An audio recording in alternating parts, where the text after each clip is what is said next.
नमस्कार दोस्तों। वैसे तो जुडिशरी जो इंडिया में है काफ़ी ज़्यादा सेक्रेड या फिर पवित्र इंस्टीट्यूशन माना जाता है, और ये माना जाता है कि जुडिशरी, इंडिया की जुडिशरी है जो है काफ़ी ज़्यादा इफेक्टिव है। लेकिन अगर आप इसमें देखें तो जो जुडिशरी यानी जो कोर्ट हैं, जितने भी जजेस हैं, वो इंडिया का मोस्ट ओपेक इंस्टीट्यूशन है। और ये कई सारी चीज़ें इनमें ट्रांसपेरेंसी की हमेशा से डिमांड होती रही है, हमेशा से जुडिशियल रिफॉर्म्स की बात होती रही है। जो करप्शन होता है जुडिशरी में, जो बार एसोसिएशन में करप्शन होता है, उसको एक्सपोज करने के लिए कई सारे लोगों ने हमेशा कदम भी उठाए। अभी एक सुप्रीम कोर्ट ने ऑर्डर दिया है कि जितने भी डिस्ट्रिक्ट कोर्ट हैं या फिर सेशन कोर्ट हैं, हर स्टेट में कम से कम 2 डिस्ट्रिक्ट और सेशन कोर्ट में सीसीटीवी कैमरा लगाया जाएगा। और उसमें जो भी कोर्ट में प्रोसीडिंग होती है उसमें पूरी की पूरी निगरानी होगी सीसीटीवी कैमरे के द्वारा। लेकिन इसमें ये आधा अधूरा डिसीजन इसलिए है क्योंकि सिर्फ और सिर्फ इसमें वीडियो रिकॉर्डिंग की इजाजत दी गई है, ऑडियो रिकॉर्डिंग की इजाजत नहीं दी गई है। दूसरी बात ये कि इसको ये एक पिटीशन फाइल की थी प्रद्युम्न बिष्ट ने।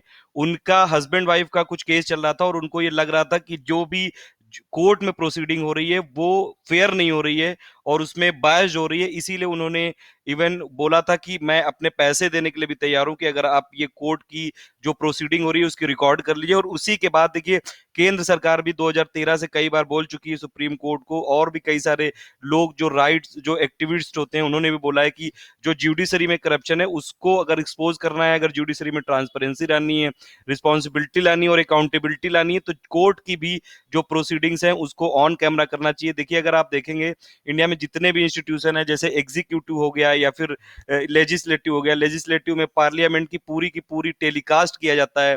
लोकसभा की प्रोसीडिंग आप देख सकते हैं, राज्यसभा की प्रोसीडिंग आप लाइव देख सकते हैं। तो केवल ऐसा इंस्टीट्यूशन जुडिशरी क्यों है कि इनके जितने भी डिसीजन होते हैं सबके सब एकदम छुपे हुए होते हैं और इनमें पूरा ओपेकनेस होती है और कोई भी चीज मतलब ट्रांसपेरेंट होती नहीं, कुछ भी दिखाया ही नहीं जा सकता है। पहली बार लेकिन सुप्रीम कोर्ट ने यह ऑर्डर जरूर दिया है कि कैमरे इंस्टॉल होंगे और वीडियो रिकॉर्डिंग होगी, लेकिन फिर भी ये आधा अधूरा है क्योंकि अब ऑडियो रिकॉर्डिंग तो नहीं होगी। ऑडियो रिकॉर्डिंग नहीं होगी तो वीडियो रिकॉर्डिंग करने का कोई फायदा नहीं है। लेकिन अभी जैसे आप अगर कुछ डिस्कशन देखें तो उसमें बोल रहे थे कि ये कम से कम एक शुरुआत है कि अगर वीडियो रिकॉर्डिंग हो गई तो कई बार जैसे ऐसा केस होता है कि जो बार एसोसिएशन है या फिर जो एडवोकेट्स हैं वो काफी ज्यादा जो पावरफुल होते हैं, जजेस को वो दबा देते हैं, जजेस पे फोर्स करते हैं कि आप इस जो भी ये केस है उसको आप सॉल्व करो, जल्दी से हमारे हक में फेवर दो। उन सब के लिए जरूर वीडियो रिकॉर्डिंग थोड़ी सी अच्छी बात हो सकती है। तो ये कुछ आप फैक्ट याद रखिएगा कि हर स्टेट के 2 डिस्ट्रिक्ट कोर्ट या फिर सेशन कोर्ट में होगा और इसको जो निगरानी करेगा ये 3 महीने के अंदर इसको इंस्टॉल करने पड़ेंगे। हाई कोर्ट इसकी निगरानी करेगा और जितना भी की लोकेशन से रिलेटेड या फिर एक्सपेरिमेंट से रिलेटेड जितनी भी जो इसमें डिटेल्स होंगी इनको अप्रोप्रिएट और मॉनिटर करेगा ये हाई कोर्ट उस पर्टिकुलर स्टेट का। तो इसमें 3 महीने का ट्रायल किया जाएगा ये, और 3 महीने के बाद फिर जो भी रिजल्ट्स होंगे उसको फिर देखा जाएगा आगे कि आगे जुडिशरी में क्या क्या रिफॉर्म्स हैं। तो जुडिशरी रिफॉर्म्स जो इंडिया में है उसके लिए सबसे बेहतरीन एक स्टेप ये हुआ जरूर है, लेकिन अभी इसमें कई सारी कमियां भी हैं। और दूसरी बात ये है कि जो स्मॉल स्टेट्स हैं उसको कोर्ट ने बोला है कि उनको एग्जेम्प्ट कर दिया जाएगा।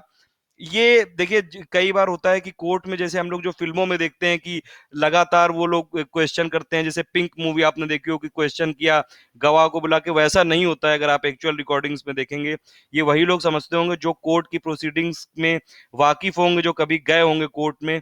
तो ये सब अगर रिकॉर्डिंग हो जाएगी तो कम से कम जो एडवोकेट्स का बिहेवियर होता है, जो जजेस का बिहेवियर होता है, कई बार जैसे अभी मैं डिस्कशन देख रहा था कि जजेस अगर कोई केस है वो 10 मिनट में हो सकता है सॉल्व, तो उसमें 2-2 घंटे लगा देते हैं।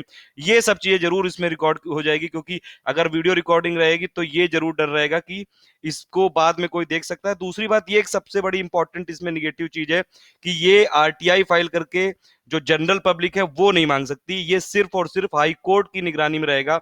और हाई कोर्ट अगर समझेगा कि बहुत ज्यादा इंपॉर्टेंट है तभी हाई कोर्ट उस आरटीआई को या फिर ये जो रिकॉर्डिंग है उसको दिखा सकता है डिस्ट्रिक्ट कोर्ट को या फिर सेशन कोर्ट के लिए। तो ये जनरल पब्लिक इसमें आरटीआई फाइल नहीं कर सकती है, ये ओपन नहीं होगा पब्लिक एक्सेस के लिए। अगर इंडियन जुडिशरी की आप बात करें तो ये हमेशा से इंडिया में जो जुडिशरी इंस्टीट्यूशन है वो नई टेक्नोलॉजीज को अडॉप्ट करने में हमेशा लिथार्जिक रहा है। हमेशा इन्होंने ये किया है कि यही लोग सबसे सही हैं। और इन्होंने जैसे आप अगर देखें तो ये बाकी सब इंस्टीट्यूशन है, जैसे ये जो अपना एग्जीक्यूटिव है, लेजिस्लेटिव, उसमें तो रिफॉर्म लाना चाहते हैं, इलेक्टोरल रिफॉर्म लाना चाहते हैं, जो करप्शन है उसको कम करना चाहते हैं, लेखपाल इंस्टीट्यूशन को भी स्टैब्लिश करना चाहते हैं। लेकिन अगर जैसे जुडिशरी में कोई रिफॉर्म की बात होती है, अगर एनजेएसी आप देखें, नेशनल जुडिशरी जो अपॉइंटमेंट कमीशन था, उसको भी उन्होंने कैंसिल कर दिया। उसके बाद जो उसमें कोड ऑफ कंडक्ट बनाना है, उसमें भी नहीं बता रहे हैं। जो कोलिजियम सिस्टम है वो भी बहुत ज्यादा ओपेक है, उसमें हमेशा से ऐसी ये आरोप लगते रहे कि वो बहुत ज्यादा करप्शन होता है। जो जजेस होते हैं अपने ही जो भाई बंधु हैं, जो फैमिलीवाद और भाई भतीजावाद, उन्हीं को आगे बढ़ाते रहते हैं। ये सब चीजें काफी ज्यादा जरूरी हैं, और इसीलिए जुडिशरी को ये इतना ज्यादा ओपेक है। और जो करप्शन होता है, जो बड़े लेवल पे जो जजेस का करप्शन होता है, कि अगर माइलॉर्ड ही करप्शन करने लगेंगे तो जो बाकी पब्लिक है, देखिए वैसे भी अभी भी जो जुडिशरी है सबसे ज्यादा सेक्रेट तो है, सबसे ज्यादा इफेक्टिव भी है, और सबसे अच्छा माना जाता है, सबसे अच्छी इनकी इमेज है। लेकिन अगर कुछ ऐसे स्टेप ले लें ये लोग कि कम से कम ऑडियो भी अलाउ कर दें, और आने वाले टाइम पे अगर कुछ बड़े केसेस है तो उसमें टेली जो प्रोसीडिंग्स होती है वो भी इसमें स्टार्ट कर सकते हैं। तो ये एक डिस्कशन था, कई सारी जगह राज्यसभा में और कई सारी न्यूज में आया था, इसलिए मैंने आपको रिकॉर्ड कर दिया। Thank you for listening.